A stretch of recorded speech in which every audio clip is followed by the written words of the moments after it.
Bismillahirrahmanirrahim. Assalamualaikum warahmatullahi wabarakatuh. Saya Nurazia binti Muhammad Sanif, nombor matrik GB03348, pelajar PBJJ UKM Bangi. Video ini bertujuan untuk menyelesaikan tugasan yang telah diberikan kepada saya dalam subjek Institusi Pemerintahan Islam.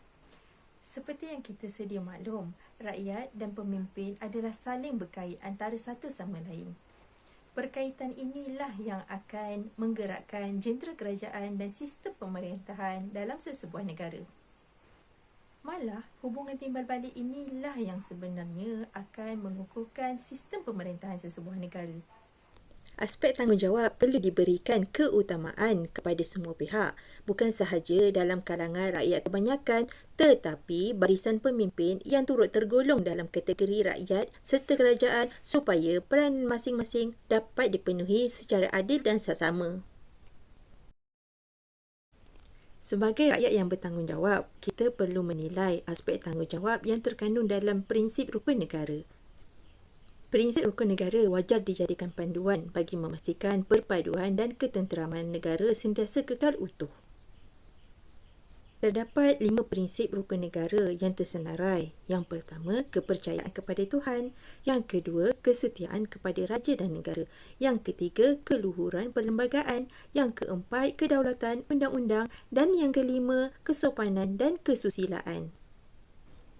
Secara kasarnya, ia menggariskan tanggungjawab terhadap agama, pemerintah, perlembagaan persekutuan sebagai sumber perundangan, penegakan undang-undang dan hak serta hubungan antara masyarakat yang berbilang kaum di Malaysia.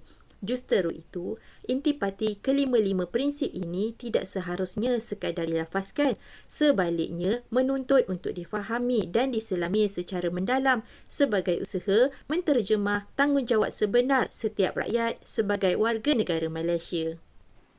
Sebagai rakyat yang bertanggungjawab, kita perlu percaya dengan apa yang telah ditetapkan. Sebagai contoh, kepercayaan kepada Tuhan yang termaktub dalam rukun negara yang pertama.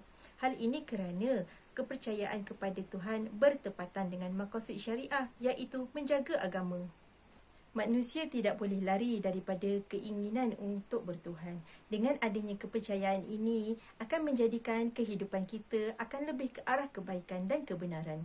Apabila adanya kepercayaan ini, kita sebagai manusia akan rasa dipimpin dan ada batas serta sedar apa yang disukai atau tak disukai dalam kehidupan seharian kita. Secara tidak langsung, ia akan membuatkan seseorang manusia akan bertimbang rasa, menjauhi kejahatan dan melakukan sesuatu tindakan yang bijak dan sewajarnya. Rukun negara yang kedua ialah kesetiaan kepada raja dan negara. Prinsip ini bertujuan untuk membantu menjadikan Malaysia terus maju dan negara yang berdaulat. Rukun negara meletakkan unsur kesetiaan kepada raja dan negara untuk dipertahankan kerana ia akan menjadi panduan hidup rakyat untuk mendukung perlembagaan negara. Sebagai rakyat, kita mesti faham bahawasanya perlembagaan yang ada pada masa kini telah mencatatkan peranan raja sebagai ketua negara, ketua negeri dan juga ketua agama Islam. Seterusnya, perkara ketiga, sebagai rakyat yang bertanggungjawab, apa yang kita perlu buat? Kita perlu mempercayai bahawasanya keluhuran perlembagaan yang telah ditetapkan dalam rukun negara yang ketiga mestilah dihormati oleh setiap rakyat dan juga warga negara. Kerana perlembagaan adalah asas kepada undang-undang. Perlembagaan persekutuan amat mustahak dalam aspek pentadbiran dan juga pembangunan negara kerana dapat menjamin kestabilan, menjamin kelicinan pentadbiran negara dan juga peruntukan hak asasi rakyat. Prinsip yang keempat ialah kedaulatan undang-undang. Kedaulatan undang-undang ini bermakna kerajaan dan rakyat keseluruhannya terikat oleh undang-undang dan wajib mematuhi segala undang-undang yang telah ditetapkan. Sebagai rakyat yang bertanggungjawab, kita perlu mematuhi segala undang-undang yang telah ditetapkan. Hal ini adalah kerana untuk memastikan kesejahteraan dan kestabilan rakyat akan dalam keadaan baik. Dan yang terakhir ialah kesopanan dan kesusilaan. Teras ini adalah untuk memberi keutamaan bagi mengekalkan perpaduan dan keharmonian dalam masyarakat berbilang kaum yang terdapat di negara ini. Jelas sekali, teras kelima prinsip ini memberi penekanan terhadap aspek nilai kemanusiaan supaya setiap warga negara boleh menghormati dan menerima perbezaan pendapat masing-masing bagi menjamin kesejahteraan kita bersama. Menerusi dua konsep ini, iaitu kesopanan yang berkisarkan tentang tingkah laku yang baik, manakala kesusilaan pula berteraskan kepada akhlak, dan kedua-dua elemen tersebut memerlukan pengisian dan perincian yang mendalam terhadap diri kita sendiri sebagai rakyat yang bertanggungjawab.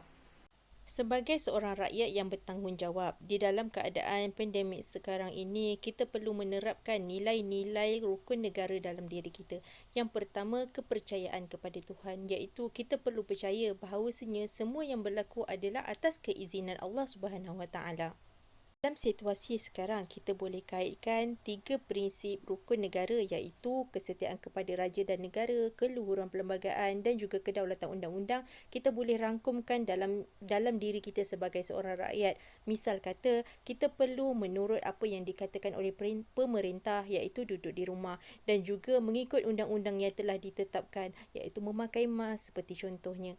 Okey, kemudian apa lagi yang kita perlu kaitkan adalah tentang apa yang telah digazetkan dalam Perlembagaan Persekutuan.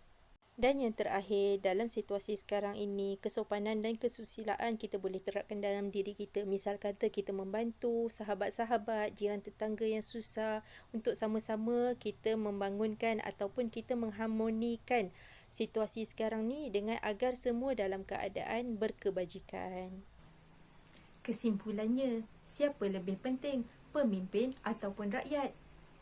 Kedua-duanya penting kerana kedua-duanya bersangkutan ataupun berkait antara satu sama lain. Tiada pemimpin, tiadalah rakyat. Kerana rakyat, wujudlah pemimpin.